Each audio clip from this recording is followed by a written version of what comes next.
Boom, and it's working. So, man, me and my man Brian right here discussing Airbnbs, and we were just discussing how I buy a lot of my Airbnbs and I own them, but I've been telling him why I'm gonna start leasing them, and he's like, well, what's the big benefit? Brian Paraga, mad shout outs to him. He's just like me. We see the goal, we see blood, or we see the hunt, and we see the thrill, and we see potential, and we grip and we go and we make it happen. And because we're sitting in his property right now that he's getting ready for to do a short-term rental on, get it on Airbnb. He's freaking stoked about it, and we've been looking at the property, and he's been hosting us. We're out here in Midland doing some business. His Airbnbs in these realms, so I'm gonna just kind of discuss what I'm thinking about leasing versus buying. So the big thing here is ROI. So I'm gonna stand up right here, so maybe you guys can see this. So ROI is the big difference between why we're gonna rent versus buy. So right now I'm in a deal that I did a short-term rental on, and we fixed it. We had to come in. Well, you're kind of lucky on this one. I mean, you had to put a little bit of money down. Yeah. But the Airbnb that I didn't put any money down on the purchase. I actually walked away with like $2,000, but I had to drop about $13,000 into it. $13K. Well, furnishing and all that stuff, or fixing, because I bought it. Repairs. Okay. So that's where, like, the first property that I ever did, my first rental, I dropped $6,000 down payment on. But now I got a little bit better. I was able to buy without a down payment. Yeah. But I did flooring in it. I did a refrigerated AC in it. We did paint throughout the whole thing. We did drywall. We did a whole bunch of work. So it was about $13,000 that we dumped in it, plus $7K furnishing it. Yeah. So. And what was it? A 3-bedroom, two bedroom? 2-bedroom, 1 bath. So I don't have Andrea here. She does the numbers, but these are the rough numbers. Maybe I'm off by a few numbers. But now, so we're in at 20K. So far, on average, this short-term rental, the way it's doing, usually when you launch it, it doesn't make as much money as it will in the future. Starts picking up. So in the beginning, because you get more reviews, you get more traction, people start seeing it. When it's brand new listing, it takes a while to get it going. Yeah. So with it, the way it's going right now, we're gonna be on average $500 monthly. Then let's annualize that. So now we're looking at rate of investment, rate of return, rate of investment. So now that's $500. We multiply it by 12 to look at, okay, I invested $20,000, but how fast is that $20,000 coming back? Mm-hmm. So now we multiply it by 12. That's $6,000. So we come in, we compare that. So the way we do it, if I'm not mistaken, we do that divided by $20,000.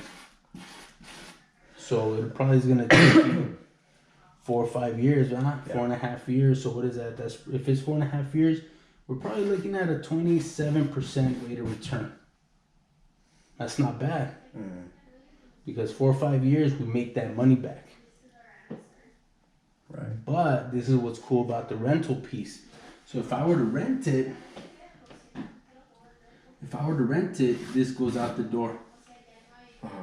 You don't have to, I would, like on my first rental, I wouldn't have had to drop the down payment.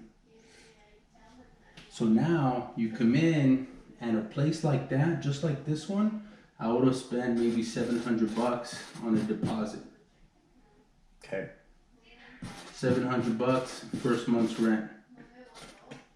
Let's say $7,000 furnishing. So you're talking about pitching to the landlord, right? Andale. for Airbnb, both buy or rent, you're talking about the pros and cons, right? I'm talking about the pros and cons of renting it. So Right. the reason the rental model works really well, You don't have all that on top of you.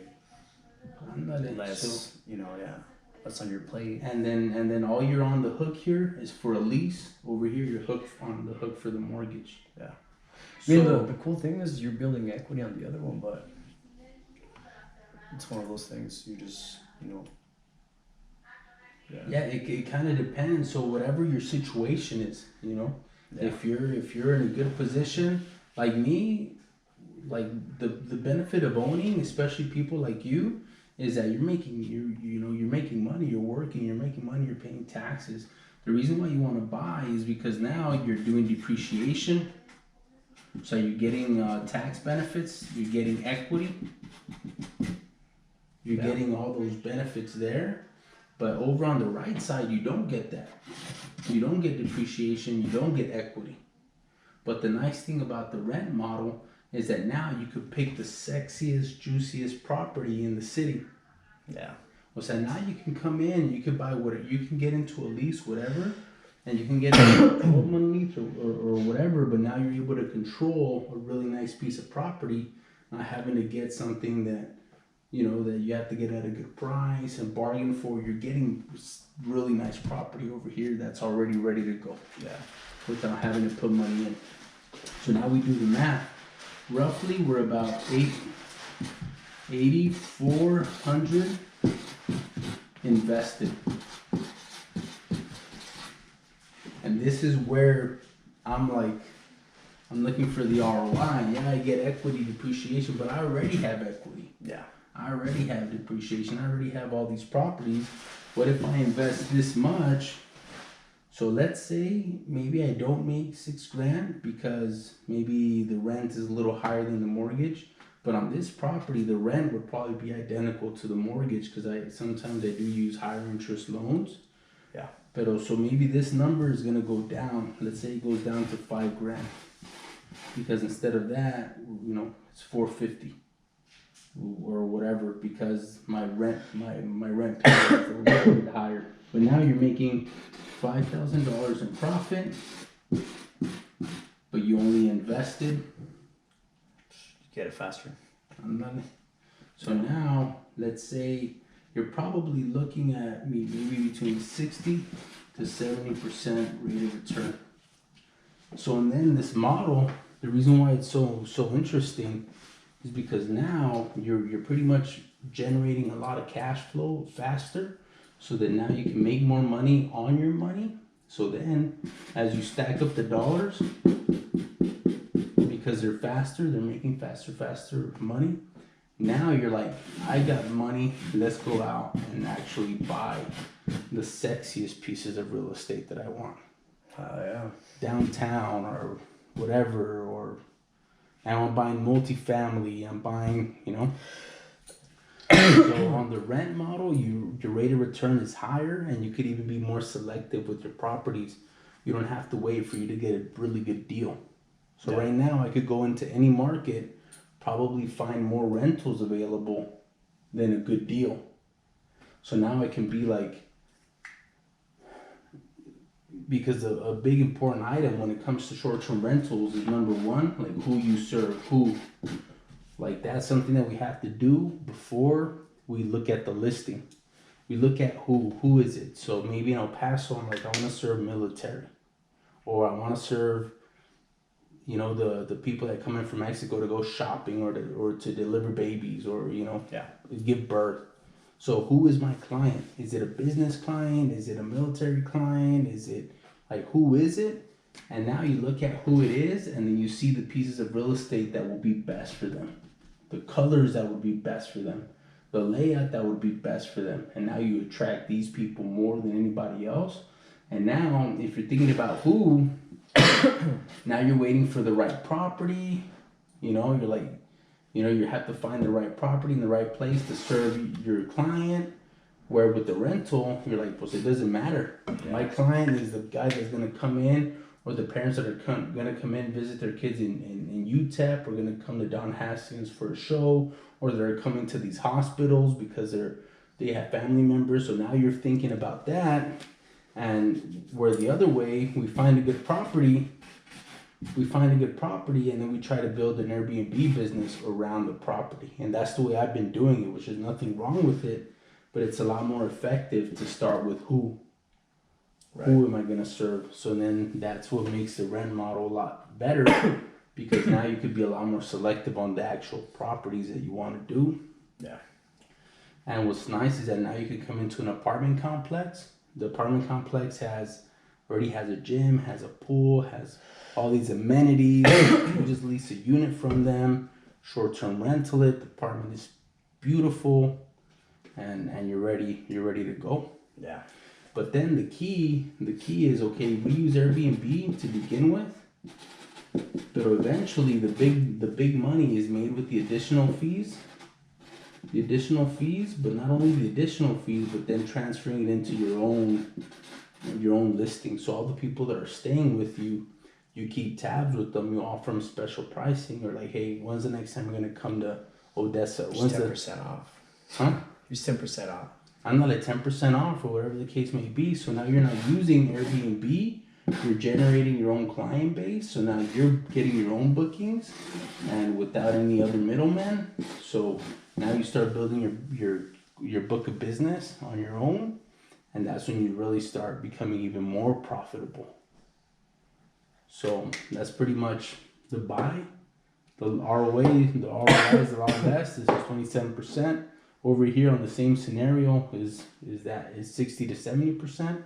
That's what I'm telling Andrea, because sometimes we use debt for some of these things. This credit card or cash or whatever. Do I really want 20 grand sitting, only making that much? Or should I sell the property, so if I sell the property, that 20 grand might be 30 grand. Yeah. Now, what if I get this 30 grand and turn it into a 70% rate of return? So at a 70% rate of return, that would probably be about 21K in profit. 30K invested at a 70% rate of return. At a 70% rate of return, that's 21K profit. So the same investment, instead of making 6K, I could turn it into cash. And if I use that model, that same deal, instead of having that, it'll actually make me 21 grand at a 70% rate of return. So get the money out, get that 30K, invest it this way, and that same money would make about 18 to 21 grand. Well, yeah. It's a cool thing to do. But I was thinking about, instead of buying more properties, my third Airbnb, I want to do that. Kick off for the first two.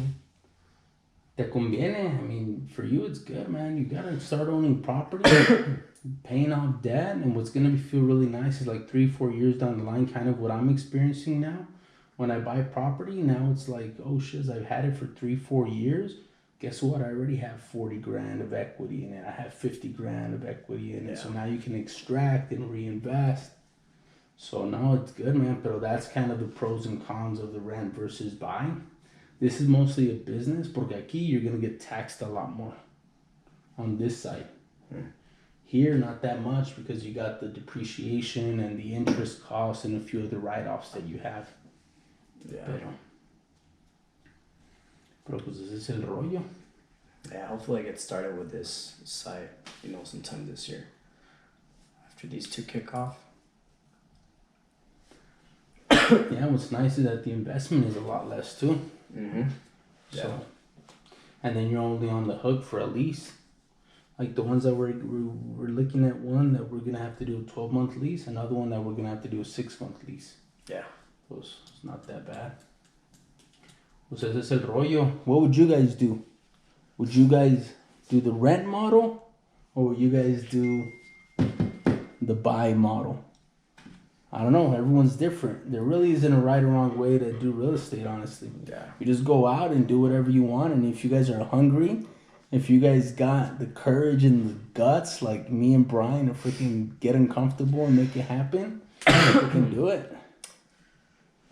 You gotta make different things in order to get different results. It's insanity to do the same thing and expecting different results. Yeah. Ahora pues, we're gonna tune out. Anything else you want to add, Brian? No. Thanks for tuning in. Listen to this guy right here. He's the man. Let's do it. He's my teacher. No, we're teaching each other, man. We're making it happen. You guys take care. Peace.